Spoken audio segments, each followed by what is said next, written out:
আমরা যেটাকে মনে করি সংসদ, ওখানে আল্লাহর কথা চালু করা দরকার। জালেমরা 15 বছরে শুধু উদ্বোধনের সময় পড়তো আউযু বিল্লাহি মিনাশ শাইতানির রাজিম, শয়তান থেকে আশ্রয় চায়, অথচ বড় বড় শয়তানগুলো সব বসে আছে। কি শয়তান থেকে আপনি আশ্রয় চান? শয়তানের যে কোয়ালিটিগুলো ওইগুলো নিয়ে ওরা ভেতরে বসে আছে।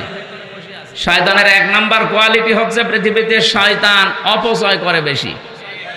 ইন্নাল মুবাদ্দিরিনা কানু ইখওয়ানা শায়াতিন ওয়া কানা শাইতানু লিরাব্বিহি কাফুরা। পৃথিবীর বহু নিকৃষ্ট কাজ আছে, সেই কাজগুলো করলে মানুষ শয়তান, শয়তানের ভাই। আল্লাহ কোরআনে দেয়নি, অথচ যারা অপচয় করে তারা শয়তানের ভাই।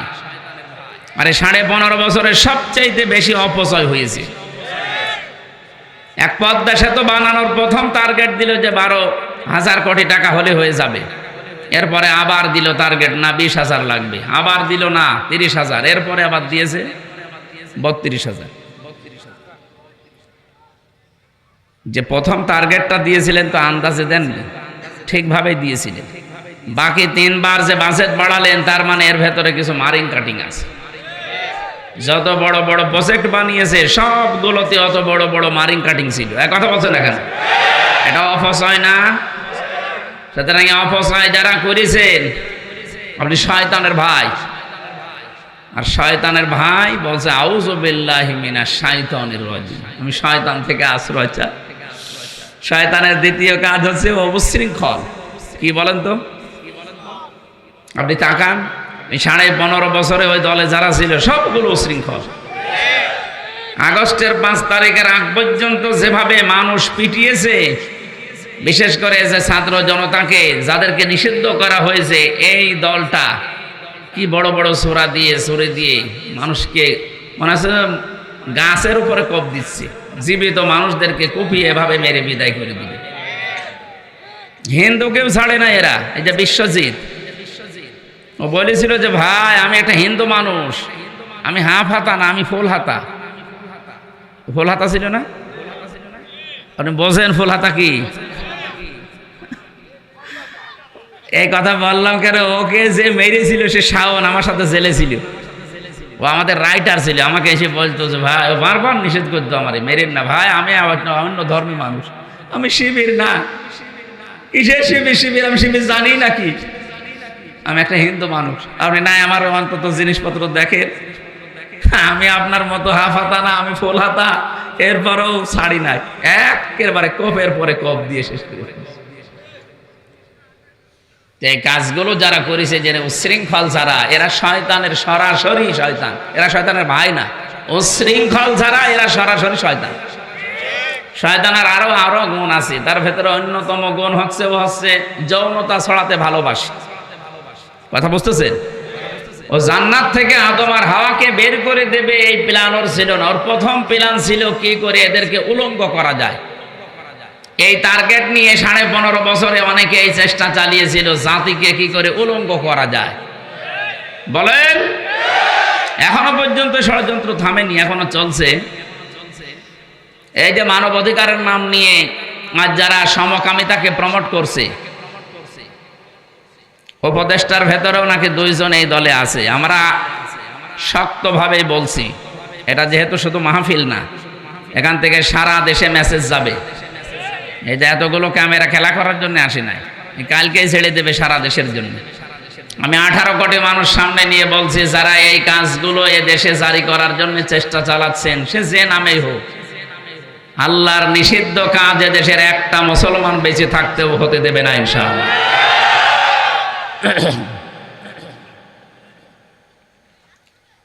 যৌনতা ও ভালোবাসে, জন্য আদম এবং হাওয়াকে কি করে উলঙ্গ করা যায়, এরকম মন নিয়ে জান্নাতের মেন গেটে বসে বসে কাঁদছিল। হযরতে আদম একটু গেছে বাইরে, হাওয়া আলাইহিস সালাম কান্নার আওয়াজ শোনার পরে ফিরে আসলেন। গেটের কাছে দেখে একজন কাঁদতেছে, ডাক দিয়ে বলেন, আপনি কাঁদেন কেন?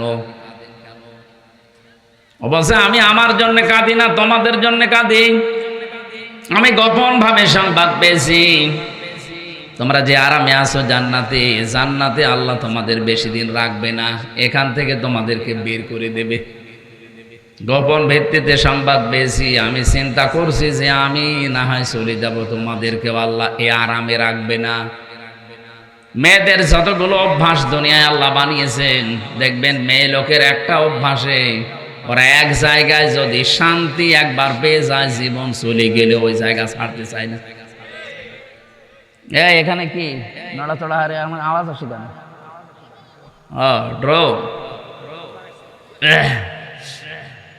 আপনি একটু লক্ষ্য করেন, পরকীয়া প্রেমে যারা একবার স্বাদ পেয়েছে, তার 5টা ছেলে হোক মেয়ে হোক অসুবিধা নেই, সব ফেলে দুনিয়া আল্লাহ রাস্তায় চলে যাচ্ছে। এরকম মহিলা পাননি? ওরা একবার যদি কোনো কাজে আনন্দ পায়, শান্তি পায়, জীবন চলে যাবে। কিসের মান সম্মান আর কিসের ছেলে মেয়ে? একবার মেয়েরা যদি কোনো চেয়ারে বসে শান্তি পায়, জীবন গেলেও চেয়ার থেকে উঠতে চায় না। 15.5 বছর এটা হয়েছিল, উঠতে চাচ্ছিল। এত কিছু হয়ে গেছে 15.5 বছরে, কত মায়ের বুক খালি হয়েছে। এরপরও দেশ এপার থেকে ওপার চলে গেছে। না, আমি যেভাবেই হোক আমার চেয়ার চাই। এ কথা বলে নাই? এটা শয়তানের কথা। কার কথা? হযরতে হাওয়া আলাইহিস সালাম বললেন, আপনি কাঁদবেন না। কাঁদার আগেই তো আপনি কথা বলার আগে কাঁদেন। কি অভ্যাস আপনার? তামাম পৃথিবীর দিকে তাকাবেন, শয়তান মার্কা মানুষ যারা, ওরা দেখবেন কথা বলার আগেই কেঁদে ফেলে। আমি কি বানিয়ে বলছি? আপনি একটু খেয়াল করে দেখবেন, কথা বলার আগে উনি কেঁদে ফেলে। আমার কেউ নেই, কেউ নেই। তোর কেউ নেই, আমি কি করব? কাঁদার দরকার কাকে? যা বলতে চাস বলবি তো না, আগে কান্নাকাটি করি না। এই যে কথা বলার আগেই কেঁদে ফেলে, এটা শয়তানের অভ্যাস। তাহলে এইগুলো যারা নেয় তারা আসলে কি? বলেন বলেন। ভেতরে ঢোকার পরে যখন বলেছে যে ওই গাছের কাছে যাওয়া নিষেধ, এখানে গোপন একটা বিষয় আছে। যদি গাছের ফল খেতে পারো, জীবনের মতো চিরস্থায়ী হয়ে যাবা। এই কথা যখন বিশ্বাস করছিল না, তখনও কসম দিয়েছে আল্লাহর নামে। অকসামাহুমা ইন্নী লাকুমা লামিনান নাসিহিন। আমার কথা বিশ্বাস হচ্ছে না, আমি কিন্তু আল্লাহর নামে কসম দিয়ে বলছি, আমি তোমাদের হিতাকাঙ্ক্ষী। তামাম দুনিয়াতে খোঁজ খবর নিয়ে দেখবেন, 57টা মুসলিম রাষ্ট্রে এই মুসলমানদের ঈমান আর আমল ধ্বংস করার জন্য শয়তান যারা আসে, ওরা কিন্তু হিতাকাঙ্ক্ষী সেজে আসে। আমাদের দেশে আসে নাই, বিভিন্ন এনজিওর নাম নিয়ে, ব্যারাকের নাম নিয়ে এসেছে, কারিতাস, কত রকমের নাম নিয়ে, ওয়ার্ল্ড ভিশন নামে নাম দিয়ে এসেছে, সেবা করার নাম নিয়ে, হিতাকাঙ্ক্ষী বন্ধুর নাম নিয়ে এসে আমাদের আসল বিষয় নিয়ে চলে যাচ্ছে। শয়তানের যতগুলো অভ্যাস বলছি একটা একটা করে আমি দেখছি, এ দেশের বহু মানুষের চরিত্রের সাথে মিল আছে। কথা বলেন না কেন? হযরতে হাওয়া শেষ পর্যন্ত স্বামীকে ম্যানেজ করে যখন ফল খেলেন, প্রথম নাম্বারে তার পোশাক আশাক খুলে পড়ে গেল। শয়তান দূর থেকে লজ্জা স্থান থেকে খিলখিল করে হাঁটছিল। আমার প্রথম বিষয় এটা, শয়তান যৌনতা ছড়াতে ভালোবাসে। আজ যারা নিজের লজ্জা স্থান উলট পালট করে মানুষকে দেখাতে ভালোবাসে, বুঝবেন ওরে শয়তান দখল করে ফেলেছে। তাহলে শয়তান যৌনতা ছড়াতে ভালোবাসে, উচ্ছৃঙ্খলতা ছড়াতে ভালোবাসে, শয়তান অপচয় করতে ভালোবাসে। কথা বলেন না কেন? এই সমস্ত চরিত্রের মানুষগুলো সংসদে বসে বসে পড়তো, আউযু বিল্লাহি মিনাশ শয়তানির রাজিম। কিসের শয়তান? তারা আপনি তো নিজেই শয়তান, আপনাকে তো তাড়ানো দরকার ছিল। এই জন্য কোরআনে কারীম যারা আমরা শুনতে এসেছি, আমাদের উচিত হবে চুপ করে থাকা আর শোনা। শয়তান অন্তত আশপাশে যেন না থাকে। এই জন্য শয়তান তাড়ানোর দোয়াটাও আমরা পড়ে নিলাম। কি আমরা যারা সত্যি এখানে এসেছি কোরআনে কারীম শোনার জন্য, আজ আমরা সৌভাগ্যবান। কারণ সবাইকে আল্লাহ কোরআনের জ্ঞান দেয় না। মাইয়ুরিদিল্লাহু খায়রা ইউফাক্কিহু ফিদ্দীন। আল্লাহ যার কল্যাণ কামনা করে তাদেরকে আল্লাহ কোরআনে কারীমের হাদিসের জ্ঞান দান করেন। এই এলাকায় বহু মানুষ আছে আমরা জানি, লক্ষ লক্ষ মানুষ এখানে হওয়ার কথা আজকে, কিন্তু মানুষ আমরা এসেছি যতটুকু, আল্লাহ অবশ্যই আমাদেরকে পছন্দ এবং নির্বাচিত করেছেন। হুয়া যে তাবাকু, আমি আল্লাহ তোমাদেরকে নির্বাচিত করে আজকে শ্রোতা বানিয়েছি। আল্লাহ যদি না চাইতেন জোর করে হলেও আপনি আসতে পারতেন না। কথা বলেন না কেন? এক সাহেবের ড্রাইভার ডাক দিয়ে বলছে, সাহেব আপনি তো ড্যান্সের পার্টিতে যাবেন, আপনি আমার একটু সময় দেন, আজান হয়ে গেল, আমি নামাজ পড়ি আসি। ও চিন্তা করছে কি একটা ভেজাল ড্রাইভার পেলাম বলেন তো, আমি এখন আনন্দ করব, ড্যান্সের পার্টিতে যাবার, এখন নামাজ পড়তে যাই, এই নামাজ তো একটা ঝামেলা। নামাজ কি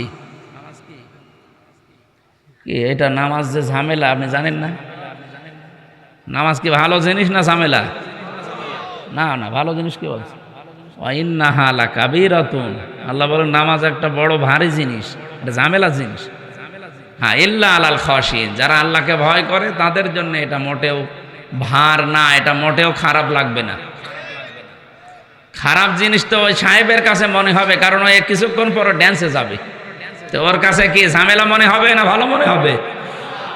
চিন্তা করছে এরপরে আমি যাচ্ছি একটা খারাপ কাজে, আরো নামাজ পড়তে চাই। বেটা গরিব মানুষ, যদি নামাজ পড়তেও না দেয়, নিজেও পড়ি না, এরাও যদি না দেয়, যা এই তাড়াতাড়ি যা।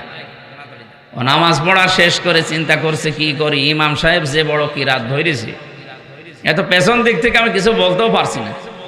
যদিও আমাদের এই দেশে অনেক সিস্টেম আছে, যারা কিরাত বড় বড় পড়ে, পেছনে মুসল্লি মনে করে কিভাবে লোকমা দেওয়া যায়, আমি তো আর এই সূরা জানি না, তখন গলা খাকার দেয়। এরকম মুসল্লি দেশে নেই?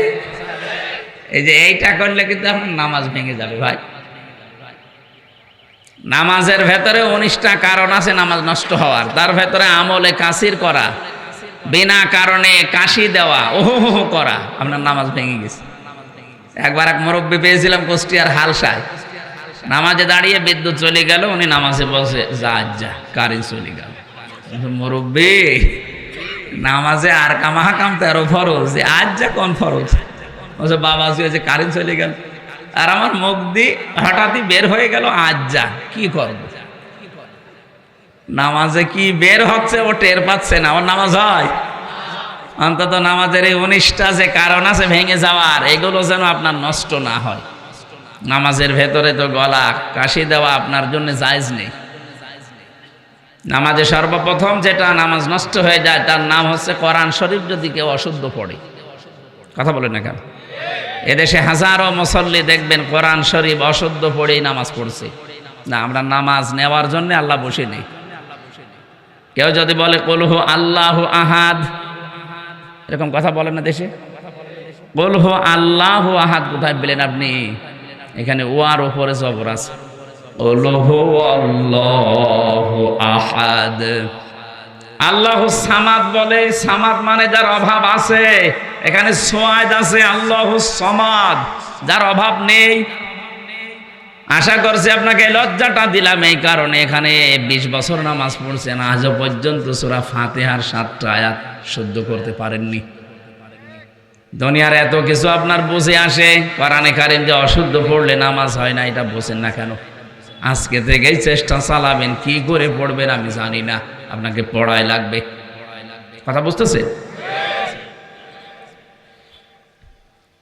ড্রাইভার বলছে আমি কি করি, এখন তো গলা খাকাড়ও দেওয়া যায় না। শেষ করার পরে নামাজ অনেকক্ষণ সময় যখন লেগেছে, মনে মনে ভাবে আমি তো নামাজ পড়ার পরে জানি ফরজ নামাজ সালাম ফিরিয়ে কিছু দোয়া পড়া লাগে। উনি তো বাইরে বসেই আছে, যাবে তো ড্যান্সে, দেখে একটু পড়ি।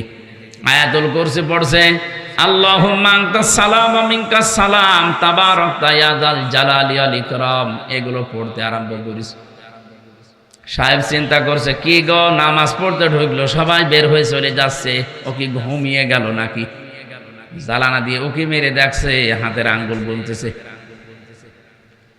মনে মনে ভাবছে আল্লাহ, এ মাসের ভেতরে বিভিন্ন সময় ওরে টাকা দিয়েছি বাজার করার জন্যে, 1 মাসে কত টাকা আত্মসাৎ করেছে, একেবারে নিরালা হিসাব করছে। জ্বালানা দিয়ে ডাক দিয়েছে, ওই বেটা কিসের হিসাব করিস? স্যার হিসাব না, তাহলে কর। আমি নামাজের পরে জিকির করছি আল্লাহর নামে।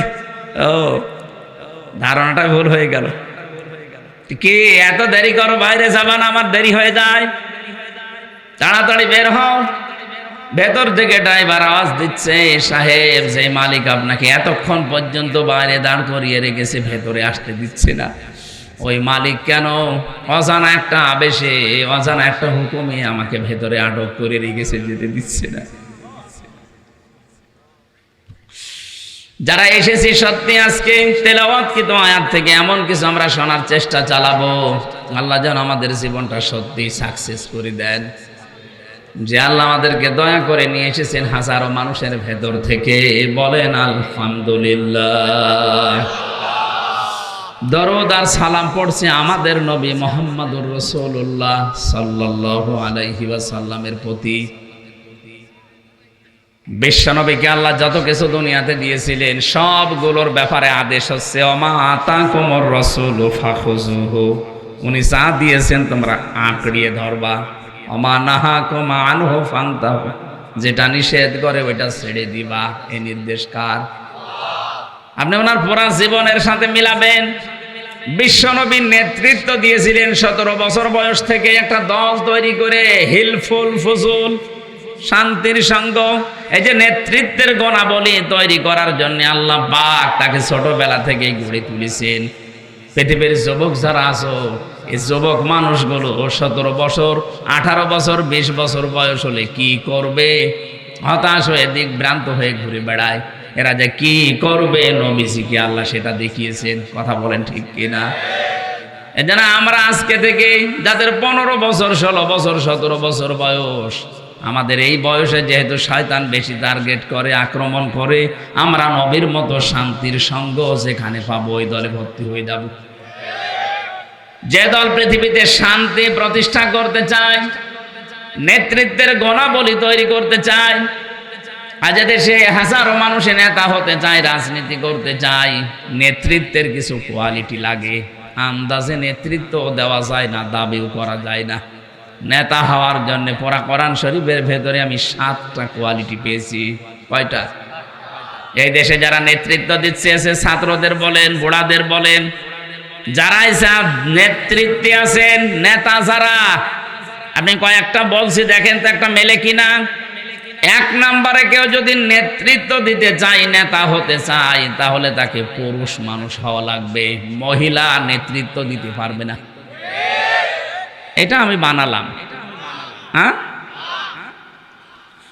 সূরা নিসা 34 নম্বর আয়াতের প্রথম অংশে আছে, আর রিজালু কাওয়ামুনা আলান নিসা। আল্লাহ পাক বলেন পুরুষরা হবে নেতৃত্ব দানকারী আর মেয়েরা থাকবে তাদের আন্ডারে।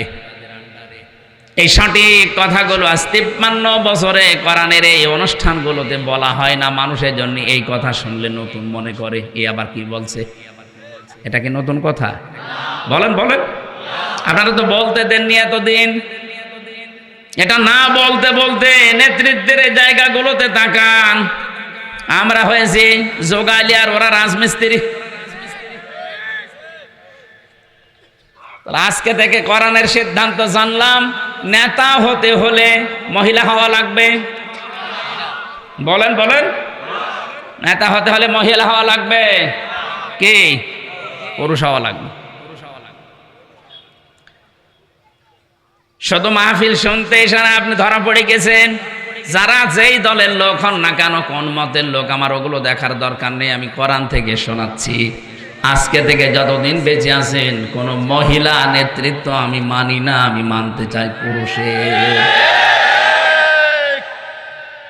আমার মনে হয় এটা যদি আজ দেশের মানুষ সত্যিই কোরআনকে জিজ্ঞাসা করে মেনে নিতে পারে, কোন জালেম আর এই চেয়ারে কোন মহিলা বসতে পারবে না। দ্বিতীয়টা বলবো, এটা একটু ঝামেলা হবে। সূরা বাকারা 1 নাম্বার পারা 18 নাম্বার পৃষ্ঠা 4 নাম্বার লাইনের 124 নাম্বার আয়াতে আছে, ওয়া ইযিবতালা ইব্রাহিমা রাব্বুহু বিকালিমাতিন ফাতাম্মাহুন্না।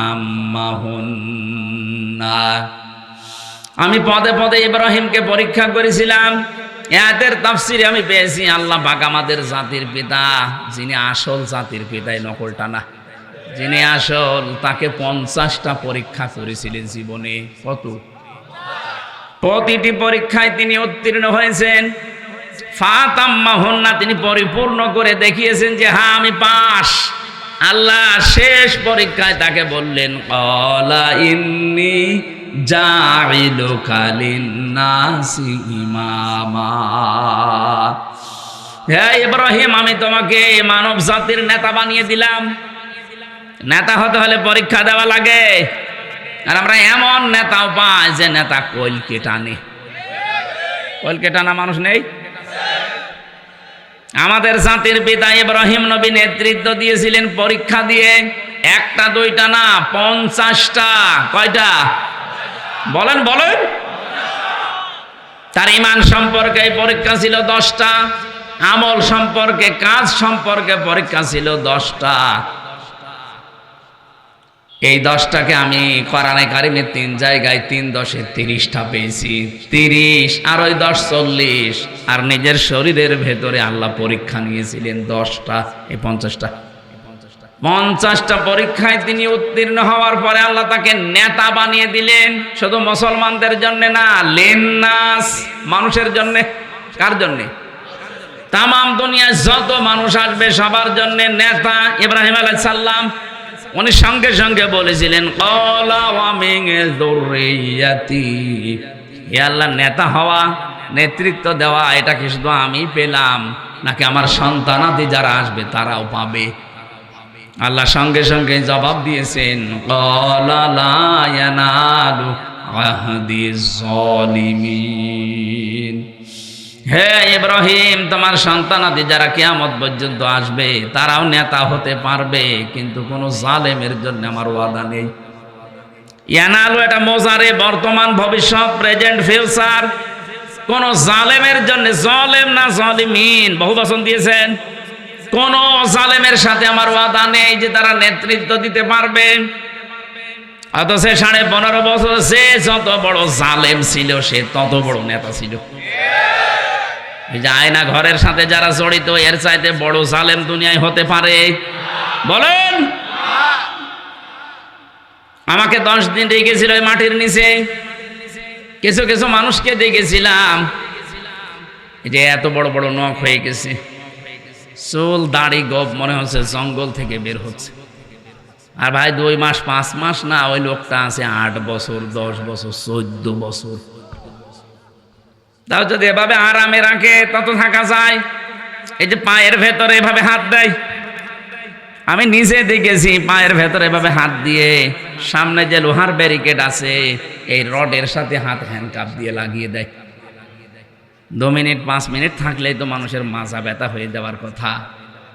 আমার 10 দিনে এমন ব্যথা হয়েছে এই পেছনে এখনো পর্যন্ত এই হাড়ের ভেতরে ব্যথা করে।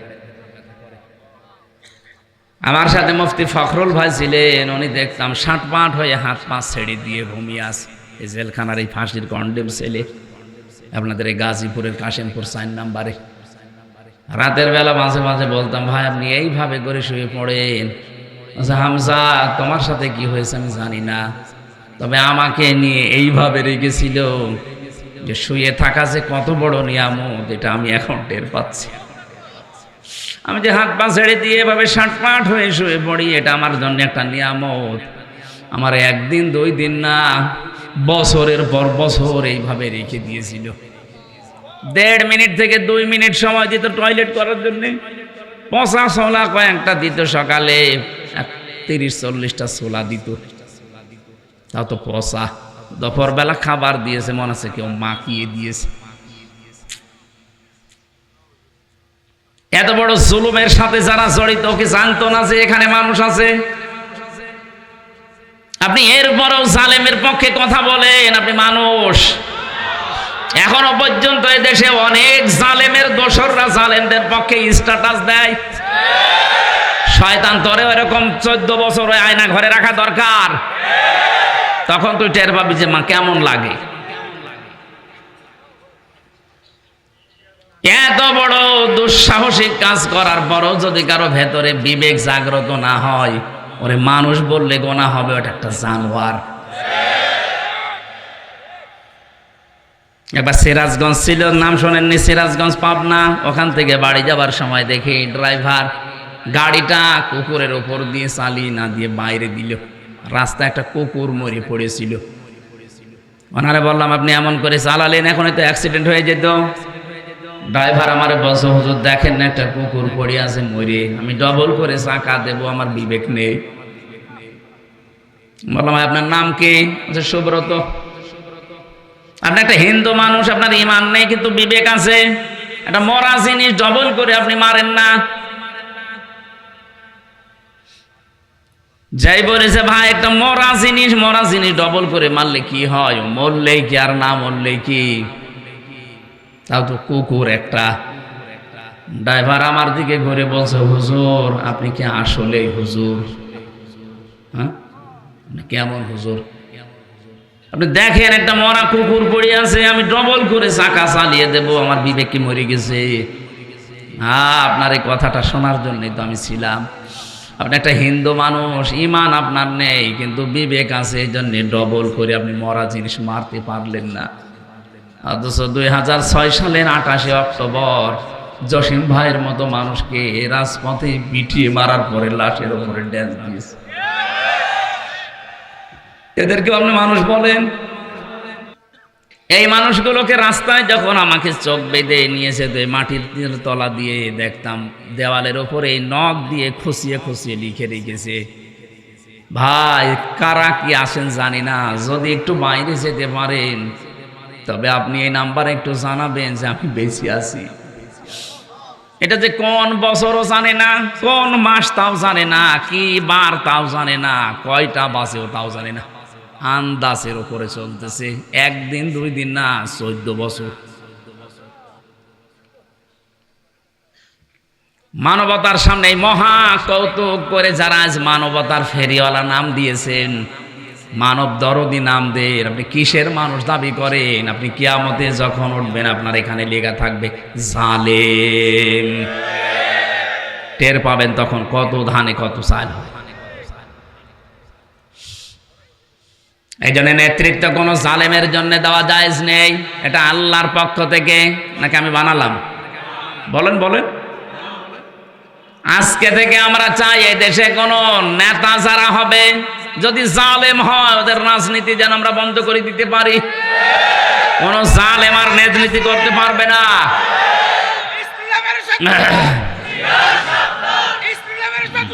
ঠিক আছে, আমার মনে হয় এখন যে সময় চলছে যারা জালেম ছিল আমরা তো জানি, কারা মিথ্যা মামলা দিয়ে, মিথ্যা সাক্ষী দিয়ে, চাঁদাবাজি করে, গম করিয়ে, খুন করিয়ে, আয়না ঘরের সাথে জড়িত থেকে যারা অত্যাচার করেছেন এই 15.5 বছর, আমরা চাই তাদের নামের তালিকা করে করে মোড়ে টাঙিয়ে দেন। কিয়ামতের আগে কোনো জালেম যেন এলাকায় ঢুকতে না পারে। এটার দ্বারা 2টা উপকার হবে, দেশে জুলুম বন্ধ হয়ে যাবে। দ্বিতীয়ত যারা সামনে চেয়ারে আসবে ওরা চিন্তা ভাবনা করে না এরকম করলে আমাদেরও এরকম চালিয়ে দেবে জনগণ।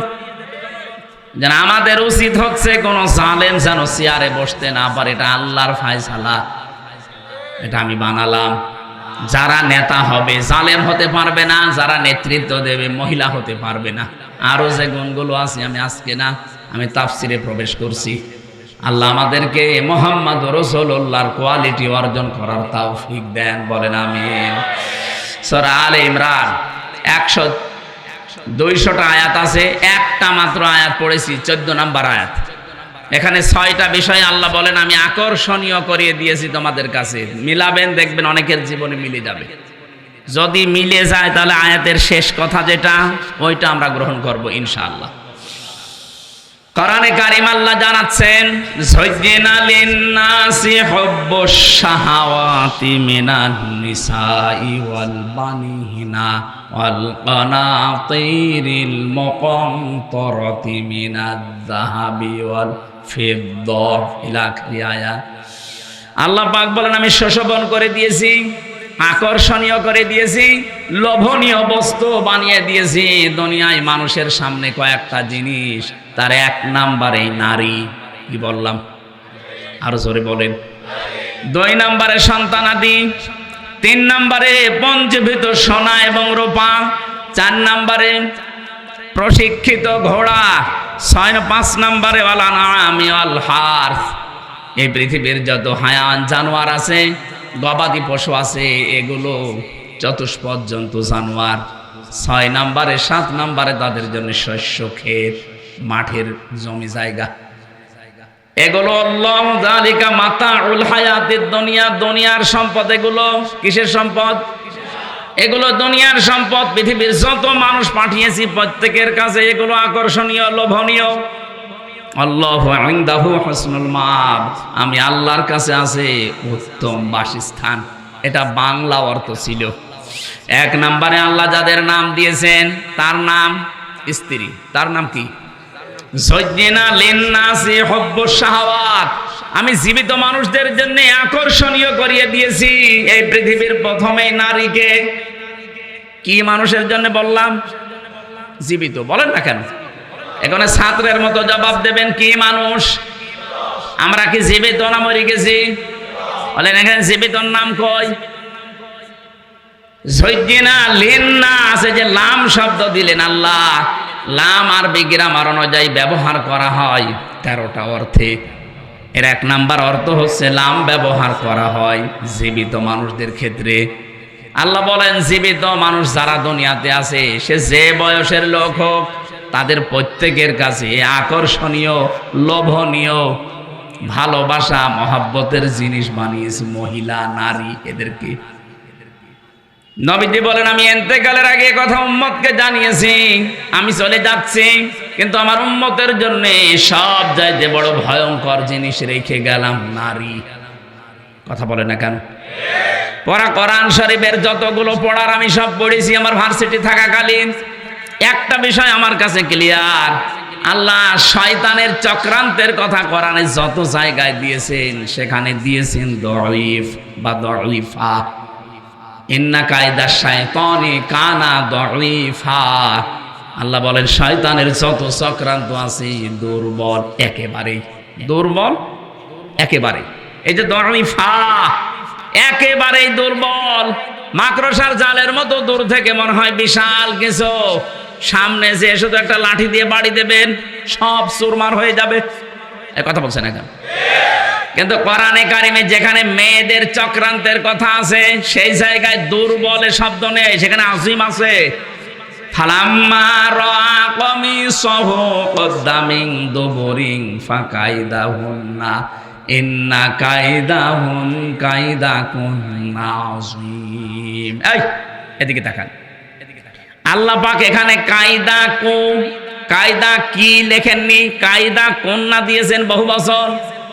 যদিও এই আয়াতটা নাযিল হয়েছিল জুলাইখার ব্যাপারে, কিন্তু কন্যা বহু বচন দিলেন কেন? কা কমা কন্যা বহু বচন দেওয়ার কারণ কি? কারণ জুলেখা শুধু একা না, কিয়ামত পর্যন্ত এরকম দুর্বিসন্ধি জুলেখা দুনিয়ায় আসবে। তাদের চক্রান্ত এত ভয়ঙ্কর, শয়তানের চাইতেও ভয়ঙ্কর। সম্মানিত মা বোন যারা এসেছেন, অনেকের মন খারাপ হয় যে শুধু আমাদের পেছনে লাগে হুজুর। আমি নাগে নাই, আল্লাহ বলছেন মেয়েদের চক্রান্ত শুধু জুলাইখার না, পৃথিবীতে মেয়েদের চক্রান্ত ভয়ঙ্কর। ওরা চক্রান্ত যদি শুরু করে একটা সাজানো সংসার শেষ করে দেয়। আপনাদেরকে আমি ভালোবাসি খুব বেশি, আমি চাই আপনারা জান্নাতি হয়ে যান। নবীজি বলেছেন আদ-দুনিয়া কুল্লুহা মাতাউন ওয়া খায়রু মাতাউদ দুনিয়া ইমরাতুস সালিহা। পৃথিবীর সব কিছুই তো সম্পদ, এর ভেতরে উত্তম সম্পদ হচ্ছে আল্লাহওয়ালা মেয়ে মানুষ। মিশকাত শরীফের হাদিস, মেয়েরা যারা এসেছেন ভালো করে মিলাবেন। কোন মহিলা যদি নেককার হতে চায়, কোন মহিলা যদি সত্যিই জান্নাতের 8টা দরজায় খুলে রাখতে চায় দুনিয়ায় জীবিত থাকতে, যে আমি জীবিত আছি, জান্নাতের 8টা দরজায় আমার জন্য খোলা থাকবে। হযরতে খাদিজাকে যেভাবে আল্লাহ নিজে সালাম পাঠিয়েছেন দুনিয়ায়, জান্নাতের দরজাগুলো তাকে ডাকতে থাকবে, আসো আমার দিকে। আপনার জন্যও খোলা থাকবে যদি 4টা কাজ দুনিয়ায় করতে পারেন। কয়টা? আরো জোরে বলেন। 1 নম্বরে বিশ্বনবী জানিয়েছেন, কোন মহিলা যখন তার স্বামী বাড়িতে আসবে কর্মজীবন শেষ করে, মাঠে ঘাটে চাকরি বাকরি ক্ষেত খামার শেষ করে যখন বাড়িতে আসবে, ইদা নাজারা ইলাইকা ইলাইহা ইদা নাজারা ইলাইহা সাররাতুহু, তার দিকে নজর দেওয়ার সঙ্গে সঙ্গে যেন সে স্বামীকে আনন্দ দেয়, হাসি খুশি দিয়ে, অভ্যর্থনা দিয়ে, কথাবার্তা দিয়ে, ব্যবহার দিয়ে, খেদমত দিয়ে, যেভাবেই হোক স্বামীকে যেন সে আনন্দ দেয়। তার ব্যবহারে, আচরণে, চেহারা দেখে স্বামী যদি একটু হাসে, আল্লাহর আরশ পর্যন্ত তার সাথে হাসবে। এইরকম মহিলা গাজীপুরে ঘরে ঘরে। মেয়েরা কথা বললে যে রাগ করেন, দেখেন তো একটা স্বামীও বলছেন এই কি মহিলা আপনি বলেন, একটা স্বামীও তো বলতে পারতো না আমারটা ঠিক আছে, কেউ বলছে না, তাও ক্যামেরা আমার দিকে ঘোরানো। কথা বলে না কেন? আমি হাসির জন্য বলছি না, আজ 100টা পরিবারে এই সমস্যা। কিসের আলেম, কিসের পীর, কিসের সাধারণ মুসল্লি, সব। অথচ ওরা জান্নাতে যাওয়ার জন্য 2 পায়ে খাড়া হয়ে আছে। আপনি শুধু নামাজ পড়ে রোজা রেখে কালো বোরকা পরে জান্নাতে জীবনও যেতে পারবেন না, কারণ সে কয়টা ফরজ কাজ তার ভেতরে এটা একটা। স্বামীকে আপনাকে আনন্দ দেওয়া লাগবে, এ কথা বলছেন এখন। একেবারে ইমানদারি কথা বলবেন, সত্য কথা, মিথ্যার আশ্রয় নেবেন না, তাহলে কবিরা গুনাহ হবে। বুকে হাত দিয়ে আল্লাহর দিকে তাকিয়ে বলেন তো আমি আমার স্ত্রীর প্রতি 100% সন্তুষ্ট। হাত তোলেন তো একজন শুধু। আপনার ওটাকে বউ না ফেরেশতা? হ্যাঁ, আর বউ আছে তো নাকি? ও পাগল। একটা মানুষ হাত তুলতে সারা তার মন থেকে বললো না কবিরা গুনাহ হবে যদি মিথ্যা কথা বলেন। ইয়ার কি মারার জন্য বলি না, আমি পর্যন্ত হাত তুলতে পারছি না, আর ও হাত তুলে বসে আছে।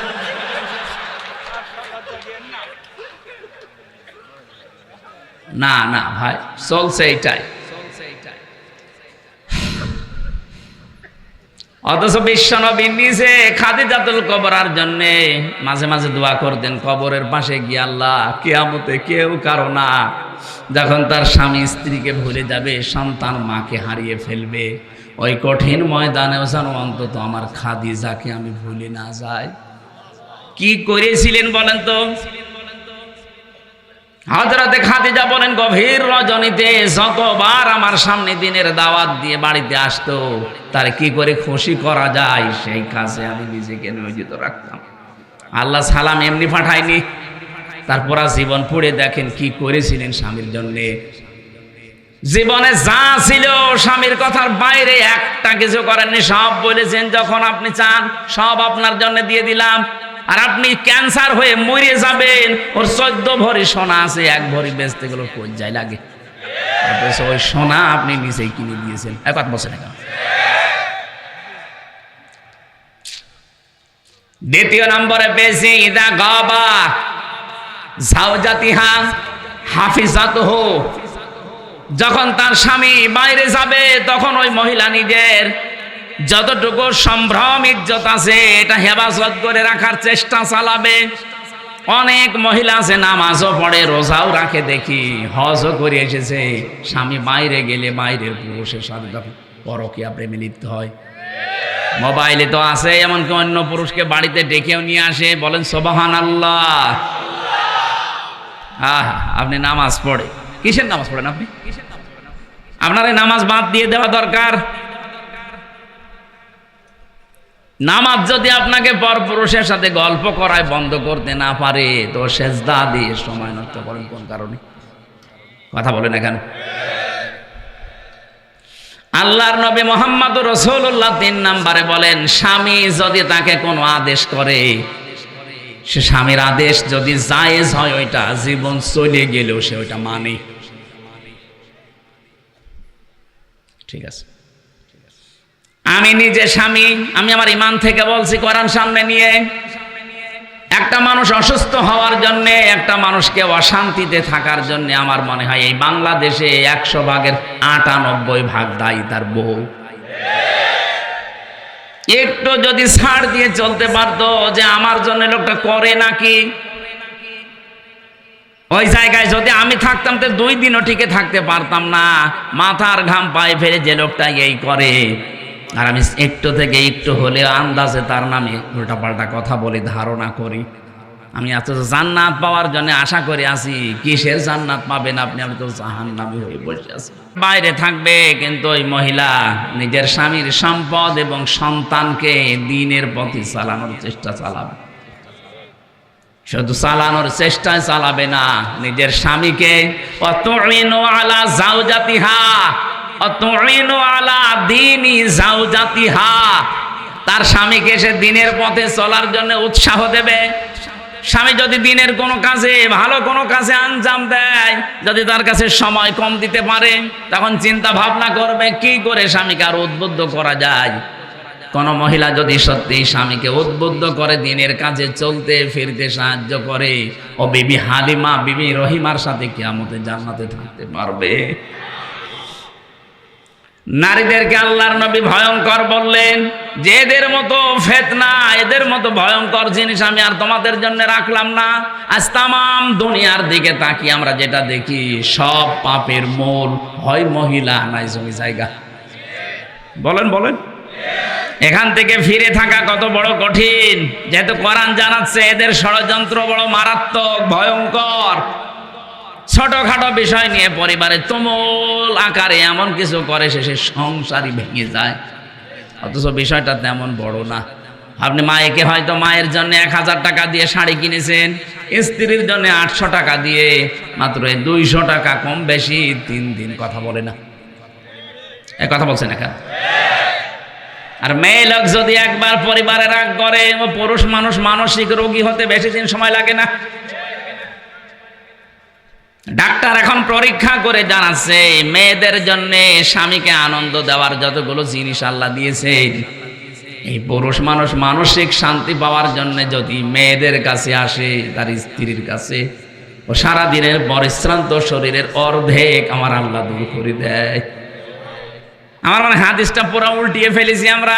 সারাদিনের পরিশ্রান্ত শরীর ওর কাছে নিয়ে যাওয়ার পরে মানসিক শান্তি দূরের কথা, অর্ধেক ক্লান্তি দূর না, আরো ক্লান্তি সেই বসে যে কি মুখ না, মনে হচ্ছে পেশা বসে আছে। এরকম বউ আছে কার বাড়ি? হাত তোলেন তো। 1 জন 2 জন তোলেন তোলেন, কোনো ভয় নেই, ক্যামেরা আমার দিকে মারা, তোলেন হাত।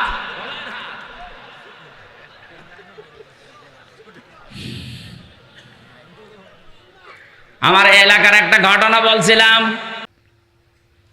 চিন্তা কর, আমি কথা বললে আমার প্রেস্টিজ নষ্ট হবে, আমি ছোট হয়ে যাব। ও যাক, সব পুড়ে যাক, কিছু বলবো না। মনে মনে ভাবে যদি সবই পুড়ে যায় তে আমার আবার কি হবে। শেষে জালানা থেকে মুখ ঘুরিয়ে অন্যদিকে তাকিয়ে বলছে, আমি কারোর সাথে কথাও বলি না, কারো লুঙ্গিতে আগুন লাগলে তাও বলি না। আর স্বামী চিন্তা করছে হচ্ছে কি, তাকিয়ে দেখে লুঙ্গিতে আগুন। ডাক দিয়ে বলে, রব্বুল আলামিন, তওবা করছি, জীবনে কোনোদিন আর বউর সাথে কথা বন্ধ করবো না, এখনই পুড়ে মরে যেতাম। এদের চক্রান্ত বড় ভয়ঙ্কর। এদের এই ছোট মনের কারণে আজ হাজার হাজার স্বামী তার নিজের আপন বোনের সাথে, আপন ভাইয়ের সাথে সম্পর্ক রাখতে পারছে না। এটাকে আমি বেশি বলে ফেললাম? কুষ্টিয়ায় আমি 9 সালে যে ওসি সাহেবকে পড়াতাম, নিজের আপন ভাইয়ের সাথে 30 বছর সে কথা বলে না। খুব নিজ, খুব বড় বিষয় না। এই বোর কারণে, বোর কারণে আজ কত বছর হয়ে গেল নিজের আপন মায়ের পেটের ভাই কথা বলে না। আমাকে মাঝে মাঝে দুঃখ করে কেঁদে ফেলতো। কথা বলতে গেলে আবার এদিকে সংসার টিকবে না। কেন বহু স্বামী আমরা এই ঝামেলায় পড়ে আছি। এই স্ত্রীর ছোট মনের কারণে অনেক স্বামী নিজের আপন বোনের খোঁজ খবর নেয় না। টাকা পয়সা খরচ করবেন, তার হক আদায় করবেন, দেখবেন ওর মন পাবেন না। অথচ বিশ্ব নবী নিজে বলেন, আমি যখন নবুয়ত পেয়ে আসলাম, নবুয়ত পেয়ে আসার পরে আমি ভয় পেয়েছিলাম জিবরাইলকে দেখে। ডাক দিয়ে বললাম, খাদিজা আমাকে ঢেকে দাও, সাম্মিলুনি, আমি ভয় পেয়েছি। হযরতে খাদিজা ওই দিন সেই কটা কথা বলেছিলেন তার প্রথম নাম্বারে, কাল্লা, কখনোই না, আল্লাহি মা ইয়াখজিক আল্লাহু আবাদান। হে আমার স্বামী, হে আবুল কাসেম, ভয় পান কেন? কোনো ভয় নেই আপনার। আল্লাহ কখনো আপনাকে লাঞ্ছিত, অপমানিত, ভয় ভীতি দেখাবেন না। ইন্নাকা লা তাসিলুর রহিমা, কারণ আপনি রেহেমের সম্পর্কগুলো ঠিক রাখেন। আত্মীয়তার সম্পর্ক, রক্তের সম্পর্ক আপনি ঠিক রাখেন। আপনাকে আল্লাহ জিন, পরি, ভূত, পেতনি এগুলো দিয়ে ভয় দেখাবে না। আপনি কখনো ভয় পাবেন না। স্ত্রী বলছে, অথচ এই স্ত্রীর কারণে আজ হাজারো মানুষ আমরা নিজের আপন আত্মীয়র সাথে সম্পর্ক রাখতে পারছি না। এই কথা বললি না কেন? হ্যাঁ, ওই মহিলা যাকে আপনি বিয়ে করে নিয়ে আসলেন, ওর যদি আপন বোন থাকে, সে বাড়িতে 10 বার আসবে মাসে, কোনো বিরক্ত নেই, কোনো প্রশ্ন নেই। তা আপনার নিজের আপন বোন, আপন ভাই যদি মাসে 2 বারও আসে, বলে আর জায়গা নেই, শুধু এখানে আসে। এক কথা বলছেন এখানে। এরকম ছোট মন কেন আপনার? মনটা একটু উদার করতে পারেন না? কি মনে হয় আপনার এগুলো দুনিয়ার সম্পদ? এই পৃথিবীর মর্যাদা আল্লাহর কাছে একটা মশার ঠ্যাঙের মতো নেই। সম্মানিত মা বোনেরা, আমি জানি আপনি মন খারাপ করছেন। সত্যি আল্লাহর কোরআন সামনে, আমি আপনাকে ভালোবাসি, আপনি জাহান্নামী হয়ে যাচ্ছেন এই ছোট কাজের কারণে। আরে ভাই, 100 বছর পরে তো আপনিও থাকবেন না, আমরাও থাকবো না। কি 100 বছর পরে এখানে যারা আছি একটা মানুষও থাকবেন? বলেন। নতুন মানুষ সব এখানে এসে চাষ করবে, আর আমরা সব মাটির বাসিন্দা। এমনকি 100 বছর পরে যদি আপনি যেই বাড়ির জন্য, যেই ঘরের জন্য আপনার স্বামীকে তার বোনের সাথে সম্পর্ক রাখতে দিলেন না, যেই ঘরের জন্য, যেই বাড়ির জন্য, জমি জায়গার জন্য, ফ্ল্যাটের জন্য, দোকানদারের জন্য তার আপন ভাইয়ের সাথে সম্পর্কটা আপনার কারণে নষ্ট করে ফেলেছে, আপনি 100 বছর পরে এই বাড়িতেই সাজগোজ করে যদি আসেন, আপনার নাতির নাতি যারা, তারা আপনাকে আর চিনবে না। আপনি যদি দাবিও করেন যে আমি কিন্তু এই বাড়ির বাসিন্দা ছিলাম, আগে এ বাড়ি আমি বানিয়েছি, ও বলবে বাদ দাও। এটা বলবে না? এক কথা বলেন না কেন? বলবে না? 100 ভাগ বলবে। পরীক্ষা করে দেখবেন, থাকবেন না তো। এই হচ্ছে দুনিয়া। আল্লাহ বারবার এই দুনিয়া সম্পর্কে আমাদেরকে সতর্ক করছে। যালিকা মাতাউল হায়াতিদ দুনিয়া, এইটাই দুনিয়ার সম্পদ। তুই 100 বছর পরে তোর এই শরীর নিয়ে ফিরে আসবি। আমির হামজা কুষ্টিয়ায় যে বাড়ি বানিয়েছে, এই বাড়িতে আমার মনে হয় 100 বছর পরে আমি গেলে আমার এই মেয়ের মেয়ে যেটা হবে, ওরা আমারে বলবে কে তুমি?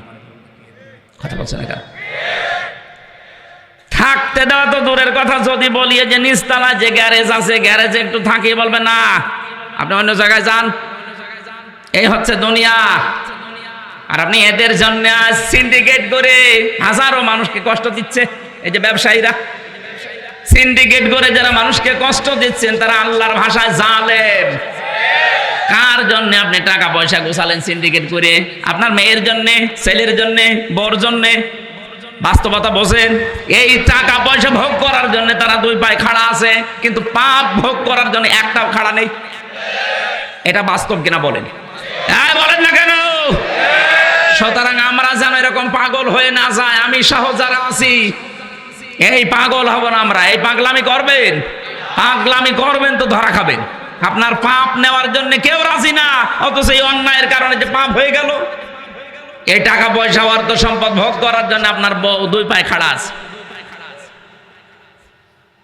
নেককার নারীর বৈশিষ্ট্য বেশি। বিশ্বনবী জানিয়েছেন, যেই মহিলা তার স্বামীর যতটুকু ইনকাম আছে হালাল পথে, ওইটা নিয়ে যেই মহিলা সন্তুষ্ট থাকে, আল্লাহ পাক তার জন্য জান্নাতে ঘর তৈরি করে। এই পৃথিবীর স্বামীরা খারাপ, আমি নিজেও বলছি খারাপ আমরা। কিন্তু এই পৃথিবীতে এখন যত স্বামী আছে তামাম দুনিয়া মিলে, ফেরাউনের মতো এত খারাপ স্বামী কারো কপালে আছে না। আপনি জানেন সে কি করেছিল? নিজের স্ত্রীকে হাতের ভেতরে পেরেক লাগিয়েছে, পায়ের ভেতরে পেরেক লাগিয়েছে, কপালের ভেতরে পেরেক দিয়েছে, মাথার চুলগুলো গরম পানি দিয়ে তুলে ফেলছে, উলঙ্গ করে তীর মারতেছে। এরকম কঠিন অবস্থা। হযরত জিবরাইলকে আল্লাহ বললেন, জান্নাতটা তুলে নিয়ে আমার বান্দির সামনে ধর। হযরত জিবরাইল এসেছেন, إذ قالت رب ابن لي عندك بيتا في الجنة ونجني من فرعون وعمله ونجني من القوم الظالمين হযরত জিবরাইল এসে বললেন, আল্লাহর বান্দি, তুমি যে পরীক্ষায় অবতীর্ণ হয়েছো, ঈমানের এই পরীক্ষা দেখে আল্লাহ খুশি হয়ে জান্নাত পাঠিয়ে দিয়েছে তোমার জন্য। হযরতে আসিয়া ডাক দিয়ে বলেছিলেন, ফেরেশতা আল্লাহকে বলো এই জান্নাত না, উনি সেখানে আছে, ওনার সামনে আমার জন্য একটা ঘর বানিয়ে দিক, যে ঘরে বসে বসে ওনাকে দেখা যায়। আর আল্লাহকে বলো, রব্বুল আলামিন, আমার স্বামী আমার উপরে যা করছে, আমার হাতে পায়ে ব্রেক লাগানো, কলওয়ালের ভেতরে শলাকা দিয়েছে, আমার মাথার উপরে গরম তেল ঢেলে দিয়ে চুলগুলো সব তুলে ফেলেছে, আমাকে পাথর মারার জন্য, তীর মারার জন্য উলঙ্গ করে দাঁড় করিয়ে রেখেছে। এই কঠিন অবস্থা দেখে আল্লাহ তুমি আমার স্বামীর উপরে রাগ করো না, আমার স্বামীর এই জুলুম দেখে তুমি রাগ করো না, এবং কে জালেমদেরকে জুলুম করাচ্ছে তাদের উপরও তুমি রাগ করো না। তুমি একটা কাজ যদি করতে চাও তাহলে এই জুলুম থেকে আমাকে বাঁচাও, কিন্তু আমার স্বামীর উপরে তুমি রাগ করো না। স্বামী কি আল্লাহর ওলি ছিল? এত বড় খারাপ স্বামী দুনিয়া কেন আছে? এরকম কঠিন পরিস্থিতিতেও তুমি স্বামীর জন্য বরদোয়া দেননি, আর তুমি সব পাওয়ার পরে মাসে 2টা সাবান কম হলে উল্টা পাল্টা গালি দাও। তুমি জান্নাত পাওয়ার জন্য 2 পায়ে খাড়া। মরে দেখো, জান্নাত না তোমাকে জাহান্নামের তলদেশে আল্লাহ দিয়ে দেবে। বিশ্বনবী মেরাজ থেকে ঘুরে এসে বলেছিলেন, আমি মেরাজে মহিলাদেরকে 2টা কারণে জাহান্নামে বেশি দেখেছি। 1 নম্বরে কুফরি করা। সাহাবীরা বললেন, হুজুর ওরা কি কুফরি আল্লাহর সাথে করে? বলে না, স্বামীর সাথে। স্বামীর সাথে কুফরি করে কি করে? নাফরমানি করে স্বামীর সাথে, এইভাবে সব দিয়েছে সারা জীবন পুরুষটা। একদিন যদি বছরে একটা জিনিস কম হয় তখন খোঁটা দেয়। এরকম মহিলা দেশে নেই। আমি তো বাস্তব কথা বলছি ভাই। যাদের পরিবারে এরকম মহিলা আছে, ওর দুনিয়া শেষ, আখিরাতও শেষ। হয়তো কিছুদিন আপনি শান্তি শান্তি পাবেন দুনিয়ায় ভোগ করার জন্যে। আল্লাহ বলেন এগুলো দুনিয়ায় ভোগ করা জিনিস। এই যে পঞ্জীভূত সোনা রূপা ব্যবহার করে না, শুধু বিয়েতে ব্যবহার করবে বলে সোনা কিনতে আছে। এই চাপ দিয়ে দিয়ে যারা দুনিয়ায় স্বর্ণ কেনে, স্বর্ণের যাকাত দেয় না, শুধু রেখে দেয়। এগুলো কিয়ামতের দিন লোহা দিয়ে গরম করা হবে আগুন দিয়ে, এর উপর পিঠের উপরে, বুকের উপরে, মুখের উপরে আল্লাহ চাপ দিবেন। বলেন না? আপনার দুনিয়ায় যত সম্পত্তি আমরা দেখতে পাই না কেন, আপনার সন্তান বলেন, আপনার পঞ্জীবিত সোনা রূপা, আল খাইলিল মুসাব্বামা, পৃথিবীতে যে সাদা কপালওয়ালা ঘোড়া, এখানে ব্যাখ্যা খায়েলের ব্যাখ্যায় শুধু ঘোড়া না, আধুনিক তাফসিরে খায়েল মানে এই যে প্রাইভেট কার, বড় বড় বাস যেগুলো দেখতেই, প্লেন বলেন, হেলিকপ্টার বলেন, যেগুলো দেখলেই চোখ চুড়িয়ে যায়, এগুলো সব এই খায়েলের ভেতরে দ্রুত গতি সম্পন্ন যান। আল্লাহ এরপরে দিয়েছেন অল আনআম, বিভিন্ন রকমের গবাদি পশু পাখি, চতুষ্পদ জানোয়ার, এগুলোর প্রতি মানুষের মহাব্বত ভালোবাসা আমি তৈরি করে দিয়েছি। দুনিয়ায় শস্য ক্ষেত, এই যে যারা 15.5 বছর ছিল, আপনি তাদেরকে একটু মিলান, তারা বাগান বাড়ি বানিয়েছিল, বিশাল বিশাল হরিণ পর্যন্ত তারা পুষত, হাতি পুষত। আমার কুষ্টিয়ার যিনি এমপি ছিল হানিফ সাহেব, আমার মনে হয় খুলনার অর্ধেক জায়গায় তার এই যে মাছের বড় বড় ঘের, খুলনা, সাতক্ষীরা, বাগেরহাট মিলে 1-2 বিঘা না, হাজার হাজার বিঘা উনি আল্লাহর নামে কিনেছে। কি হলো? এখন তো পালিয়ে পালিয়ে বেড়াচ্ছেন। জনগণ পেলে এখন কুকুরের মতো পিটিয়ে মারবে। কেন? ওগুলো যাদের কাছ থেকে নিয়েছিলেন সাহেব, এখন তারা ফেরত নিচ্ছে। আল হার্স, এই শস্য ক্ষেত, মাছ, ঘের যাই বলেন, এগুলো হার্সের ভেতরে এই খাদ্যের বিশাল ভান্ডার তৈরি করে করে এমন ভান্ডার বানিয়েছিলেন, আপনি তো ভোগ করতে বেশি পারলেন না। এই পৃথিবীতে বড় বড় জন্তু জানোয়ার আছে, তাদের চাইতে দুনিয়া আমরা বেশি ভোগ করতে পারি না। একটা হাতি খাবার খায়, আমরা 250 জন মিলে যা খাবার খাই, ওই রকম খাবার লাগে হাতির। একটা তিমি মাছ এই পৃথিবীতে কয়েক টন খাবার একবারে খায়, আপনি তো 1-2 মাস মিলেও খেতে পারবেন না। তাহলে তাদের তুলনায় আমি তো বেশি খেতেও পারলাম না। কি কার জন্য কি করছেন? আল্লাহ বলেন আল্লাহু ইনদাহু হুসনুল মাআব, আমি আল্লাহর কাছে কিন্তু উত্তম একটা জিনিস আছে। কি আমি কি বলবো তোমাদের? কুল হাল কুল উনাব্বিউকুম বিখাইরিম মিন যালিকুম, নবী আপনি ওদেরকে একটু জিজ্ঞাসা করেন তো যারা আপনার সামনে বসে আছে, ওই গাজীপুরের মানুষেরা, কুল উনাব্বিউকুম বিখাইরিম মিন যালিকুম, এতক্ষণ যে জিনিসের কথাগুলো বললাম দুনিয়ায়, যারা এগুলো পেয়ে আনন্দে আত্মহারা হয়ে আছে, এর তুলনায় কি কোনো উত্তম জিনিসের কথা তোমাদেরকে বলবো? আল্লাহ বলেন কি সেটা? লিল্লাযিনা তাকাও, যারা তাকওয়া অবলম্বন করে দুনিয়ার জীবন চালায়। এখন তাকওয়া কি? তাকওয়া শব্দের ব্যাখ্যায় আমি পেয়েছি যোগ্যতা অর্জন করা লাগবে। আমি যদি এখন ম্যাট্রিক ফেল করি, আমি আকিস গ্রুপে চাকরি করি, এখনো আমি আমাদের খতিব, আমার কাছে বিভিন্ন মানুষ বলে একটু সুপারিশ যদি করে দিতেন তাহলে আমার চাকরিটা হয়ে যায়। হ্যাঁ আমি দেব, যেহেতু মালিকের সাথে আমি থাকি, আমার কথা হয়তো বললে উনি রাখবে সম্মানে। কিন্তু আপনি ম্যাট্রিক ফেল, ওনারা নেবে বিএ পাস, আপনি ম্যাট্রিক ফেল করে বলছেন আমার জন্য সুপারিশ করেন। আমি না, আমার বাবা সুপারিশ করলো, কাজ হবে। তা আপনার তো যোগ্যতা অর্জন আগে করা লাগবে, তারপরে যদি একটু ঠেলা দেওয়া যাইতে হবে। দুনিয়ায় আমাদের আসলে লিল্লাযিনা তাকাও, এই যে এই সমস্ত জিনিসগুলোর চাইতে যে উত্তম জিনিস আল্লাহর কাছে আছে, এটা পাওয়ার জন্য ওই মানুষগুলো দাবিদার যারা তাকওয়া অবলম্বন করে। এটা আমাদের আজ নেই, আমাদের জীবন থেকে দিন দিন এগুলো আরো হারিয়ে যাচ্ছে। ও গাজীপুরবাসী, আমি সহ যারা এসেছি এই মুহূর্ত থেকে তাকওয়ার এক নাম্বার ব্যাখ্যা শোনেন। নিষিদ্ধ জিনিস যার কাছে আছে, ওটা আল্লাহর জন্য ঘৃণা করে ছেড়ে দেওয়ার নাম তাকওয়া। যারা এতদিন ঘোষ খান, আজকে আল্লাহর নামে আল্লাহর দিকে তাকিয়ে নিষিদ্ধ কাজ এটা পায়খানার মতো ছেড়ে দেবেন। কথা বলে না কেন? যারা সুদ খান, এই যে 1000 টাকা ছেড়ে রাখে, 1000 টাকায় প্রতি মাসে আরো 200 টাকা বেশি পায়। এই এলাকায় মনে হয় এখনো নেই।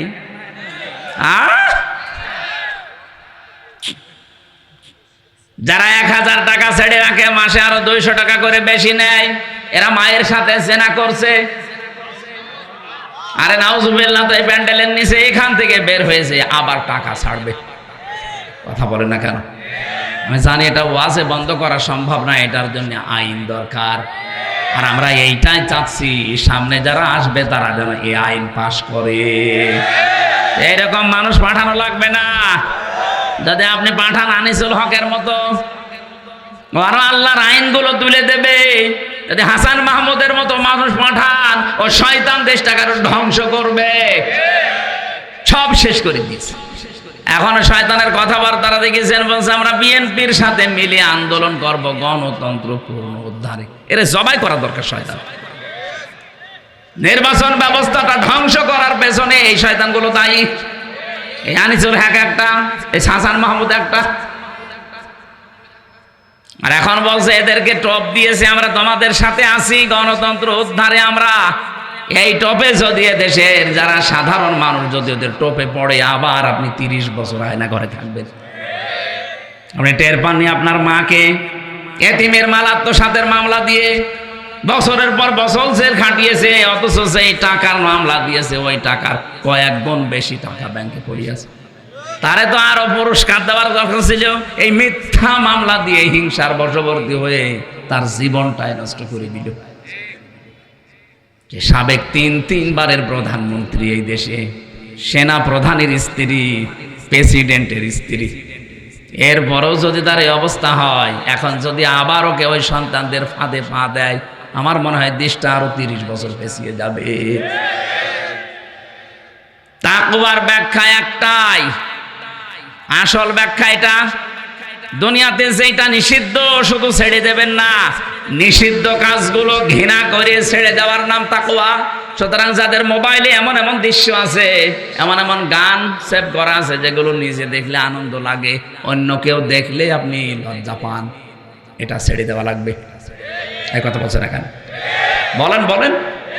এরকম কিছু যদি মোবাইলে থাকে এক্ষুনি ডিলিট করেন, এক্ষুনি করেন। এখন থেকে ওয়াজের আমল হবে। কারা কারা ডিলিট করবেন হাত তোলেন তো।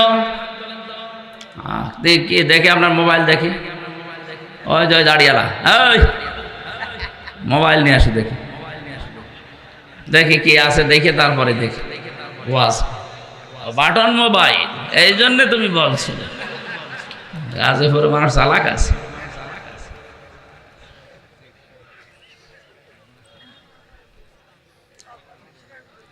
আল্লাহ রাব্বুল আলামিন বলেন ইনদা রাব্বিহিম, তাদের রবের নিকটে জান্নাতুন, এমন একটা বাগান আছে, তাজরি মিন তাহতিহাল আনহার, তলদেশ দিয়ে নদী আর নহর প্রবাহমান থাকবে। ও বাংলার মানুষেরা, দুনিয়ায় কিছু যদি আমরা না পাই কোনো আফসোস নেই, মরণের পরে আল্লাহ যদি এই জিনিসটা আমাদের জন্য দিয়ে দেয়, আমার জীবন সফল। খালিদিনা ফিহা, চিরকাল থাকতে পারবেন। ওয়াজওয়াজুম মুতাহহারা, পবিত্র স্ত্রী আল্লাহ দান করবেন সেই মানুষগুলোর ভেতরে। এই যে মাসে 3 দিন 5 দিন 7 দিন না পাক, এটা থাকবে না। তাদের চেহারা এত সুন্দর করে আল্লাহ বানিয়েছেন, এত পবিত্র করে, যত রকমের পল্ল পোশাক তাদেরকে পরানো হবে, এই শরীরের ভেতর দিয়ে ক্যালসিয়াম পর্যন্ত পোশাকের মাঝে দেখা যাবে। আল্লাহ জীবনে যদি আমরা কিছু না পাই, অন্তত জান্নাতের একটু জায়গা হলে আমাদেরকে দিও, বলেন আমিন। আল্লাযীনা তাতাওয়াফাহুমুল মালায়েকাতু তাইয়্যিবিনা ইয়াকুলুনা সালামুন আলাইকুম উদখুলুল জান্নাতা বিমা কুনতুম তা'মালুন। যারা আল্লাহকে ভয় করার নীতি অবলম্বন করে দুনিয়ার জীবন কষ্ট হলেও চলবে, এই মানুষগুলো যখন মরবে পবিত্র হয়ে, তাদের পোশাকের পবিত্রতা, তাদের শারীরিক পবিত্রতা, চিন্তার পবিত্রতা, আমলের পবিত্রতা, এই পবিত্র করে করে যখন জীবনটা ফেরেশতাদের হাতে তুলে দেবে, ফেরেশতারা বলবে সালাম, শান্তি আল্লাহর বান্দা তোমার উপরে, আলাইকুম উদখুলুল জান্নাহ, এই জান্নাতে প্রবেশ করো, বিমা কুনতুম তা'মালুন, যে কাজগুলো দুনিয়ায় করতে, ওই কাজের ফলশ্রুতিতে আল্লাহ এই বাগান তোমার নামে লিখে দিয়েছে। ওয়ারিদওয়ানুম মিনাল্লাহ, আল্লাহ বলেন আমি আল্লাহ সব চাইতে বেশি তোর উপরে রাজি হয়ে গেলাম। আকবার, ওয়ারিদওয়ানুম মিনাল্লাহ, আমি আল্লাহর পক্ষ থেকে সব চাইতে বড় নিয়ামত, আমি তোর উপরে রাজি হয়ে গেছি। জান্নাতে প্রবেশ করিয়ে যদি আল্লাহ বলে বান্দা তোর উপর আমি রাজি হয়ে গেছি, এর চাইতে আর কিছু লাগবে? তামাম দুনিয়ার মালিক আমি হলাম, 100 বছর ক্ষমতায় থাকলাম, মরে গেলাম, আল্লাহ বলল যা জাহান্নামে যা। তো এইরকম কিয়ামত পর্যন্ত থাকায় আমার কোনো লাভ নেই, কারণ আমরা তো মুশরিক কাফেরদের মতো না, আমরা বিশ্বাসী। কথা বলে না কেন? আমরা যেহেতু বিশ্বাসী, এই বিশ্বাসটার সামনে কাজে লাগিয়ে জীবন চালাবেন। কিছু না পান, আল্লাহ পাক যদি মরণের পরে বাগানটা আমাদের দিয়ে বলে যা তোরে আমি রেস্টি করে দিলাম, 6666 তালা বিশিষ্ট ভবন আল্লাহ হাফেজদেরকে দেবেন। যেই কয়টা আয়াত আপনি মুখস্থ করে আমল করতে পারবেন, কিয়ামতে ওই কয়তলা বিল্ডিং এর মালিক হবেন। আল্লাহু বাসীরুম বিল ইবাদ, আল্লাহ তার বান্দাদের প্রতি সূক্ষ্ম দৃষ্টি, একেবারে নজর দিয়ে আছে আমার বান্দারা কি করে। আল্লাহ আমি সহ যারা এসেছি আয়াতটা জীবনে তুমি সেট করে দাও, বলেন আমিন। জেলখানায় বসে বসে এসে 24 ঘন্টা তালা লাগানো, একটু লিখেছিলাম। আমার যতগুলো বই লিখিত আছে তার ভেতরে একটা বই আমার গাড়িতে এখন আছে। সৃষ্টির সূচনা কিভাবে আল্লাহ করেছিলেন, জ্ঞানী মানুষদের জন্য এটা লাগবে। শিক্ষিত মানুষরা যাওয়ার সময় ওই বইটা নিয়ে যাবে। আগামীতে আশপাশে এই যে মোলগাঁও নাকি কালীগঞ্জ, মোলগাঁও না কোন থানা ওটা, কালীগঞ্জ মোলগাঁও আছে, সামনে মাসের 11 তারিখে আমি রাত 9টায় উঠবো, ওখানে কথা বলবো। আজকে 2-3টা তো চলছে সেই কুমিল্লা, এরপরে এই যে কোথায় ছিলাম আবার এখানে, আমার শরীরও ভালো না। আল্লাহুম্মা আমিন। লা ইলাহা ইল্লা আনতা সুবহানাকা ইন্নী কুনতু মিনাজ জালিমিন। রব্বুল আলামিন। গাজীপুর জেলার কালীগঞ্জ থানা আমতলী যুবকেরা যে আয়োজনে আঞ্জাম দিল কোরআনের খেদমতে, এদের খেদমতগুলো কবুল করে নাও, সওয়াবগুলো তুমি নবীজির রওজায় পৌঁছিয়ে দাও। তামাম দুনিয়ার মাটির নিচে যারা ঈমান নিঃস্ব আছে আল্লাহ এদেরকে মাফ করে দাও। দুনিয়ায় আকর্ষণীয় করে দিয়েছ স্ত্রী সন্তান, আল্লাহ এগুলোর পরীক্ষায় আমাদের পাশ করার মতো ঈমান দাও। এ মাহফিলের সভাপতি, প্রধান অতিথি যারা এসেছে এদেরকে মঞ্জুর করো। যত যুবক কাজ করেছে এই মাহফিলের জন্য, যুবকদেরকে তুমি হযরতে ওমরের মতো বানিয়ে দাও। সম্মানিত মা বোনদেরকে আমি চাই খাদিজার মতো তুমি কবুল করে নাও। রব্বুল আলামিন, আমি অসুস্থ, তুমি দেখতে পাচ্ছ আমার কণ্ঠে মারাত্মক ব্যথা।